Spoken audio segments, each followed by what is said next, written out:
Assalamualaikum warahmatullahi wabarakatuh.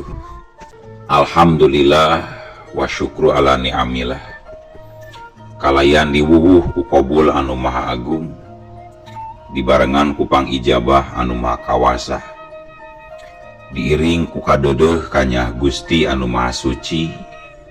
Urang ayeuna dugi kadangat ayeuna masih keneh tiasa ditepang dangukeun deui dina acara anu matuh kamemet urang sadayana. Nyatana dina pagelaran dongeng Sunda jejer carita jalma kajajaden.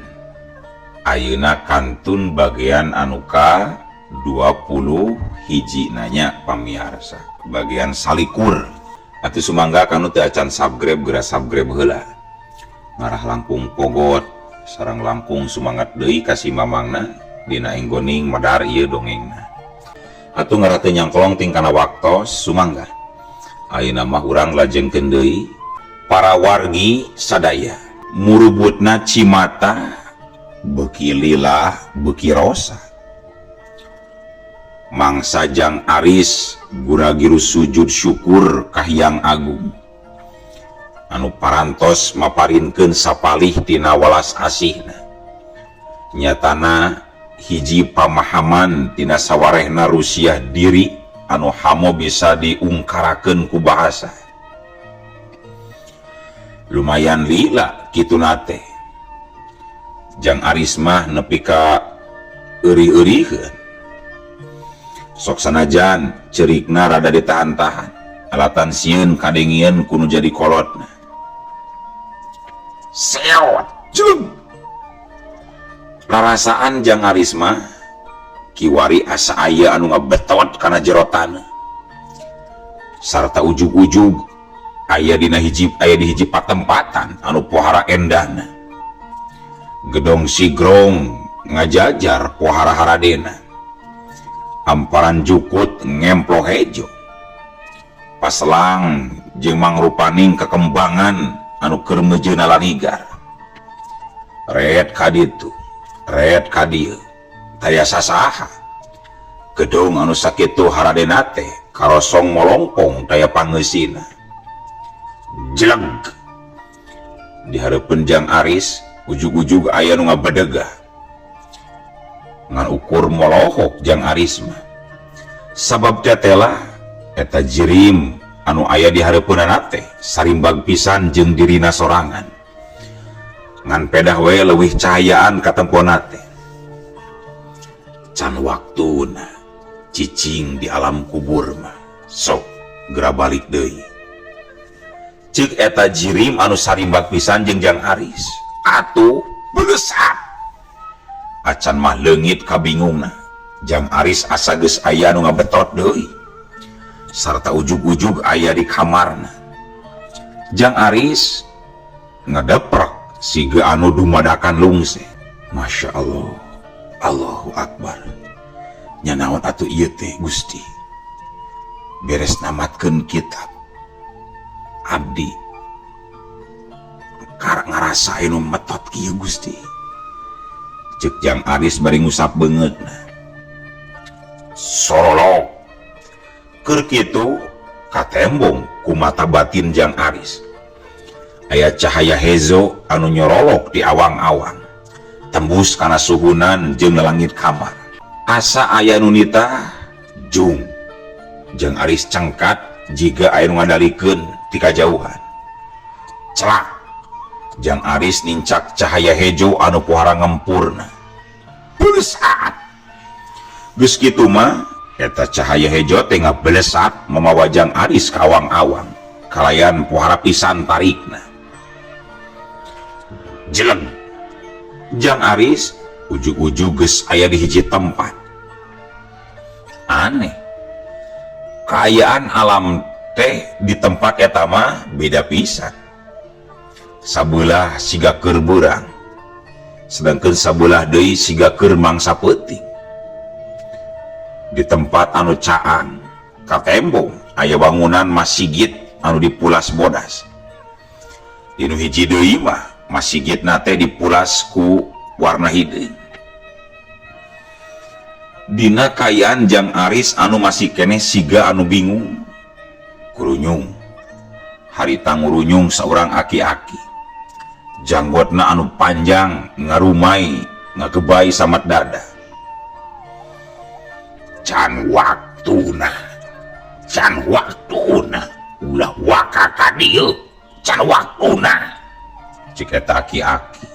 Celeng Jang Aris asa dipangpengkeun ayeuna mah, sarta ujug-ujug aya di tengah lautan anu ngampar satungtung deuleu. Jang Aris luak liuk ka ditu ka dieu, tayana naon, ukur ngumplangna cai lautan anu ngempur ngaluarkeun cahaya.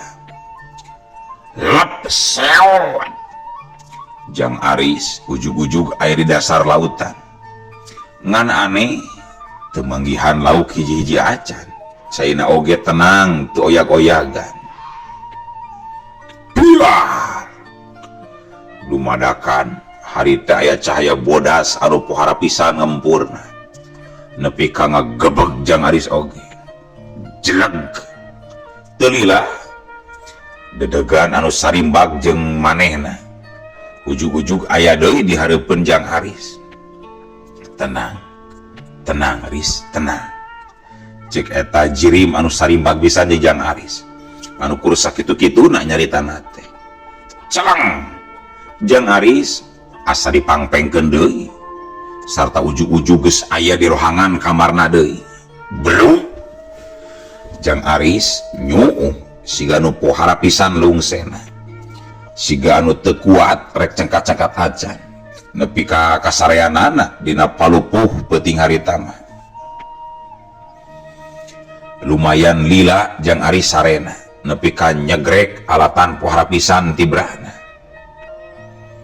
Buri Nyai jeleg keur kitu dumadakan aya cahaya beureum anu ngaburi Nyai di kamarna Jang Aris, sarta antukna mah eta cahaya beureum teh robah wujud jadi hiji jirim anu jangkung badag anu pohara pisan pikasieunana, buukna cawig-wig sarta hareuras lir ijuk kaum, panona molotot semu hurung sarta gular-gilar ngitenan awak Jang Aris timiti bagian suku tug nepi ka bagian sirahna.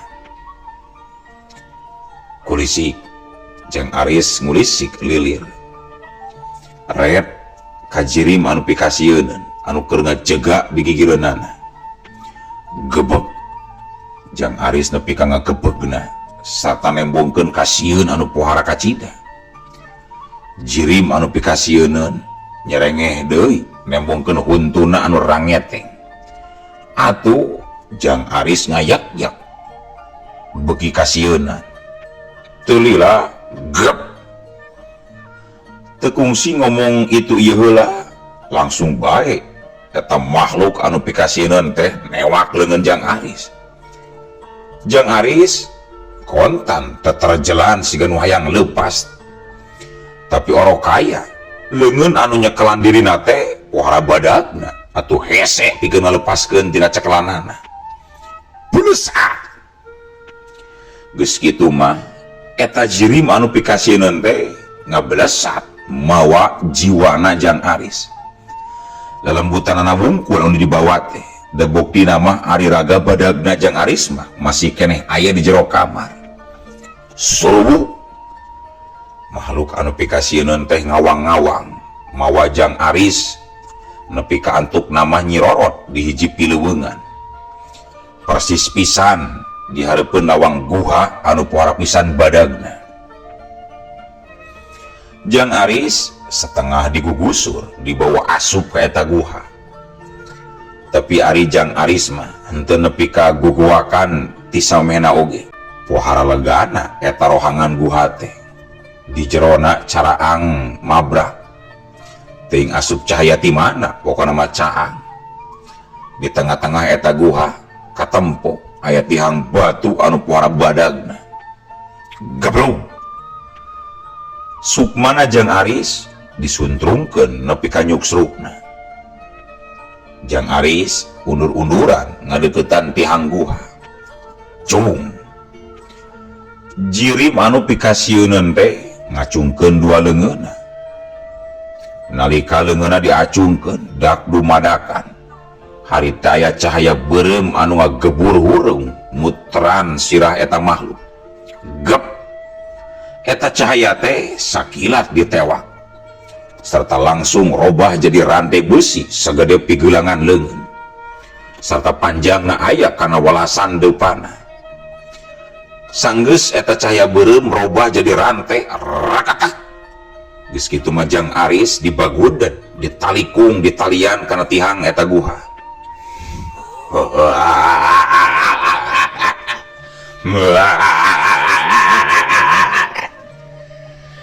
Jirim anu pikasieun teh ngagak-gak serta sorana ngaweuhan ka saantero rohangan eta guha. Tapi teu lila kituna teh.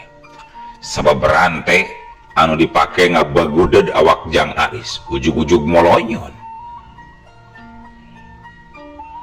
Kurang pageuh Mang Jin. Naliana kurang pageuh. Cek Jang Aris. Goblok. Nah bisa kieu.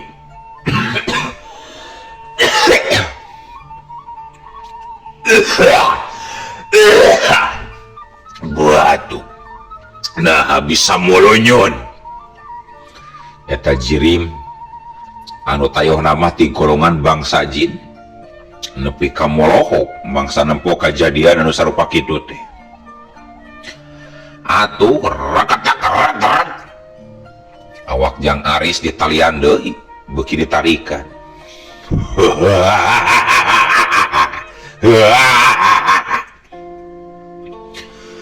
Eta jin seseurian deui ngan siga samemena. Eta jin teh langsung eureun tina seseurianana mangsa rantai anu ngabakutat awak Jang Aris molonyon deui. Bisa nalian teu Mang Jin? Cing bener atuh nalianana. Cek Jang Aris nyerenge. Kalayan paroman beungeut anu pohara pisan ambekna. Gancang bae eta jin teh nalian di awak Jang Aris. Rakatak polonyon, rakatak polonyon, rakatak polonyon. Nepi ka aya kana walasan kalina eta jin nalian badan Jang Aris kana tihang. Tapi antuk nama molonyon deui, molonyon deui. Goblok. Eta jin nepi ka ambek-ambekan sorangan alatan ngerasa pusing. Sok Mang, geura nangtung deket tihang geura Mang Jin. Engke kukuring dicontohan nya di papatahan cara nalian anu pageuh teh. Sok Mang, nangtung deket tihang Mang. Cek Jang Aris kalayan pohara pisan tenang. Aing oge teu begog. Komo deui sia deuleu beuje. Ih, lain masalah kitu nama. Sok atuh. Mamang nanangtung deket tihang tamang sok geura. Sok belah dieu Mang dah. Teuing boloho atawa teuing kurang pinter.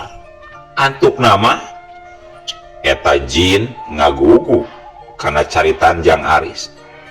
Ngadon nangtung deket tihang guha anu pohara pisan wewegna. Sanggeus eta jirim jin nangtung gap Jang Aris nyokot tungtung rantai anu ngalumburuk di handap. Lung rantai teh dialungkeun kana awak eta jin. No atuh ngadadak rantai jadi melit ku sorangan. Eta jin nepi ka memehan hese rek ngambekan aja. Pageuh teu Mang? Mang, pageuh teu? Tanya Jang Aris ditungtungan ku nyerenge. Eta jin ugil-ugilan hayangeun leupas. Tapi batan bisa lepas mah eta rantai teh malah siga anu beuki mageuhan ngabeungkeut awakna. Lepaskeun ngaing sia kolopok. Lepaskeun ngaing. Eta jin sosorongot ka Jang Aris. Jang Aris mah tibang nyerenge. Gek diuk dina batu anu aya di eta jero guha. lepaskeun sia jurig. Eta jin siga nu pohara keheuleunana. Nyambung atuh mang, lepaskeun we ku sorangan mang, teu kudu ditabatur mang. Apaan rantai nu sorangan mah nyambung ke sorangan mang. Dasar edan goblok sia, nipu gaing sia manusia. Barina oge bat dadai kanan atuh dititah ku Basamiri jin. Nah geuning ngiabet nyaho kadurungan dewek Basamiri goblok. Jang Aris timbang nyereng. Geus moal dijawab kuring rek balik deui nya mang. Kade sok aya bayongbong, sok aya langgir di guha nu tiis kieu mamang. Ceuk Jang Aris kitu nate bari teu waleh surang ngasereng. Goblok, lepaskeun ulang aing sia, lepaskeun. Nganenge Jang Aris nyebut bayongbong teh. Eta jin siga nu pohara sieunana. Moal dilepaskeun mang. Dadah, goodbye mang, dadah mang. Benes geus kitu mah Jang Aris ngabelesat ninggalkeun eta guha. Jelema goblok sia, goblok, lepaskeun aing, lepaskeun. Eta jin cocorowokan bari teureun-eureun teterjelan nepi ka adug-adugan. Mangsa peuting geus indit ngaringkin poekna, diganti ku mangsa beurang anu nyuguhkeun caang jeung hahaneutna. Maha kawasa Gusti anu nyipta sakur-sakur perkara. Dina mangsa panon poe karek meletek di belah wetan siga ti sasari. Kang Husna mah geus mumuluk kalayan geus sagedang dan make pakaian anu paranti gawe. Nyi, Aris si Aris can hudang ya teh nyi. Semu ngosom Kang Husna ngareret ka Nyilam anu harita keur musar ngasur sulu. Tadi kajaman bahasa subuh mah daga. Tadi kajaman dah bahasa subuh mah bapana. Kajamannya rek ngarip moal gitu. Berang teuing mah panas. Tekung si nembal koloyor Nyilam muru ka kamar anakna. Di jero kamar kasampak Jang Aris masih kene ngarengko. Riz, rek ngalajukut moal. Siga nu asa-asa Nyilam mah ngahudangkeun anakna teh. Asa aya rasa karunya tayona mah. Jang Aris mulisik semu muringis. Reat ka indungna. Aris, gering maneh teh Riz? Cek Nyilam neuteub ka anakna. Ada rariut itu mah lebat angin panginten. Tembal Jang Aris rada sepak banget na oge. Kumatunya orang kerok Riz. Tekedah mah engke oge damang nyalirah. Jang Aris kitu nanti bari mecetan tarangna sorangan. Lain tekadah maneh teh. Eta panah nepi ka celeng kitu. Beungeut nepi ka sepak pias. Jang Aris teu nembal deui. Ari Nyilam gura-giru bae ngoloyor ka ruangan dapur. Gancang nyicikeun minyak kletik kana piring seng leutik. Kang, gaduh artos kancring teh Kang? Cek Nyilam ngarere ka salakina. Nya keur naon duit kancring? Itu kanggeng rok si Aris. Lebat angin jiga nama Kang. Teu ngomong deui, sok sanajan harita siga nu keur nikmat dahar oge. Kebat baik Kang Husna ka kamar cai. Ngadon kokocok leungeun sarta nu saterusna mah gura-giru muru ka kamar anakna. Sangu anu masih kene nyesa dina alas mah nepi ka diculkeunana. Riz, gering maneh teh. Kang Husna siga nu melang. Nya, lebet angin siga nama apa? Gap, Kang Husna nyabak tarang anakna. Nyawe karasa rada nyebret panas. Cing, nyokot bawang berem mana? Nyi, bawang berem. Cik Kang Husna mangsa ngurunyung Nyilam ka eta kamar. Teu kungsi tatanya deui keur naon-naonna nyilam oge. Teu kungsi tanya deui keur naon-naonna nyilam oge. Da geus nyaho kana gunana. Sadatangna deui ka kamarna teh, song nyilam ngasongkeun bawang beureum anu geus dibelah jadi dua. Sok laan bajuna Jang, ceuk Kang Husna ka Jang Aris. Jang Aris gancang ngagugu. Geus kitu mah Kang Husna oge langsung bae ngerok tonggong Jang Aris make bawang beureum. Jang Aris purangas puringis rada perih sigana mah. Tuh nepi ka beureum kieu tong ngarit poe ieu mah nya bae ku bapa wae ngarit jeung Juragan Asep mah, ceuk Kang Husna. Pan bapa mah bari damel Pak. Baik pare heula gawe malah moal balik maksakeun ngalajukut oge ari awakna keur kieu maris tong wakaman iku citiisnya make bajuna dua rangkep deui ngarah gancang cager. Jang Aris teu nembal ari nyilam mah ngan ukur unggut-unggutan tandani ngabenerkeun kana sakur caritaan anu jadi salakina. Red nyilam ngareret kana dada Jang Aris rada kurang kerung pikeun sakadapan. Kang, ceuk nyilam neuteub ka salakina. Kang Husna tiba ngareret sarta ngangkatkeun halisna minangka pananya. Itu tanda dina dada si Aris teh tos teu aya geuning ayeuna mah Kang. Lu Jang Aris tungkul nempo dadana sorangan. Nya we tanda dina dadana teh dumadakan leungit. Kang Husna oge nepi ka kurang kerung sanggeus nempo dada Jang Aris euweung. Buah-buah nyilam teu kebat teruskeun omonganana sabab Kang Husna kaburu ngiceupan minangka hiji tanda. Buah naon mah? Jang Aris rada kerung. Wartoskeun we atuh nya Kang. Datos ageng ieu ayeuna mah si Arisna oge Kang. Cik nyilam ngareret ka salakina. Sakadapan mah Kang Husna timbang ulang-ulang. Tapi teu lila kituna teh. Anu saterusna mah unggut-unggutan. Kieu Riz, lainna naon. Bapa mah matak nepi ka ngarusiahkeun perkara ieu teh. Sieun hidup ku jiwa. Alatan patukang tonggong jeung kanyataanana. Cik Kang Husna kalayan dari apisan. Jang Aris ngan ukur kurang kerung sarta tina paneteupna siga nu kebek ku rasa kapanasaran.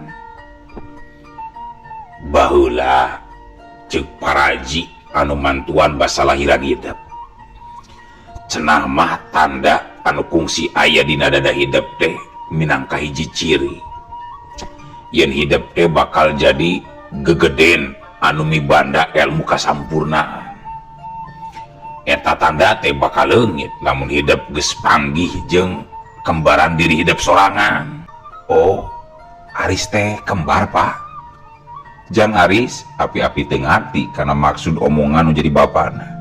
Ih, lain kitu lain. Kudu kumaha atuh nerangkeunana ieu teh nya. Dari sabenerna mah bapa jeung indung sabenerna mah bapa jeung indung hidup oge teu ngarti kana perkara ieu mah. Ngan ceuk indung beurang teh kitu. Kang Husna garo-garo teu ateu. Tuh, sok tara parugu bapa mah. Atoslah perkawis eta mah tong dianggap teuing Pak. Da Aris mah buktosna oge mung rahayat biasa. Tanda nu kawitna aya dina nya tanda anu asalna aya dina dada Aris. Matak ical sote pangenten ka palidkeun ku geuti we pangenten Pak. Sajabi teh eta kapanan mung Gusti anu kagungan kasampurnaan mah. Tah kitu kahayang bapa teh ulah nepi ka diarep-arep teuing perkara eta mah. Da buktina oge urang mah jalma teu boga. Syukur ari hidup ngarti mah. Matak di baheula teh ku bapa dirusiakeun. Bisi hidup ngarep-ngarep teuing kana tanda eta. Jang Aris unggut-unggutan nyilam oge pipilueun nurutan. Sareng senang ngerok tonggongna Jang Aris gura-giru bae Kang Husna mah indit rek ngalajukun. Jang Aris mah ngagojo deui we dari titah ku indungna sangkan sare wae dina poe eta. Kira-kira panon poe geus rada manceran, imah Jang Aris kadatangan Jang Didin. Siga anu ngadadak jag-jag Jang Aris mah mangsa kadatangan anu jadi sobatna teh. Cenah cek indung maneh keur gering Ris. Jang Didin nelek-nelek kayaan sobatna anu harita masih keneh gogoleran dina dipan. Asup angin wungkul imah Din geus dikerok da make bawang beureum geunah pisan tadi ku bapak kuring. Geus nginum wedang jahe deui beak sabekong, seger ieu awak teh. Uluh geuning anu gering teh meni gembul kitu euy. Dikitukeun teh Jang Aris timbang seuri. Ari maneh Din teu gawe? Tanya Jang Aris. Keur pere puguh ge kamari teh nganggeuskeun macul sawah namang tatang. Isukan gawe deui teh. Dititah nyasap di kebun Mang Tohir. Tah ayeuna mah kabeneran keur pere jadi hayang ngalantok ka Diris. Oh, meuni daekan ayeuna mah geuning Din. Lain daekan saking kubutuh ieu teh Riz. Oh nyaris aneh sia. Tangkal cau muli anu dihareupeun imah urang mah dumadakan garing satangkal sia Riz. Nepi ka tarutung daunna oge Riz. Har, kunaon kitu Din? Nya teuing, mata kuring kari oge nyarit-nyaritakeun ieu. Da tangkal cau anu sejenna mah teu kitu, anu ku satangkal anu garingna. Ngadurukan paling oge maneh mah Din. Ah, tara ngadurukan di buruan kuring mah. Da hawu oge aya. Jeung deui lamun musababna ngadurukan mah bakal parae sadapuranana meureun Riz. Ari ieu mah nganu ku satangkal asane. Mata kuring hayang gara bebeja ka maneh oge. Anehna teh teu pupugu we. Pan basa maneh ka imah urang oge teu kunaon geuning eta tangkal cau mulit teh nya. Tapi pas tadi isuk-isuk tah geus pewot garing satangkal. Dua sobat uplek pisan ngawarangkong di rohangan kamar. Nu saurang bari gogoleran, nu saurang deui mah bari diuk dina sisidipan.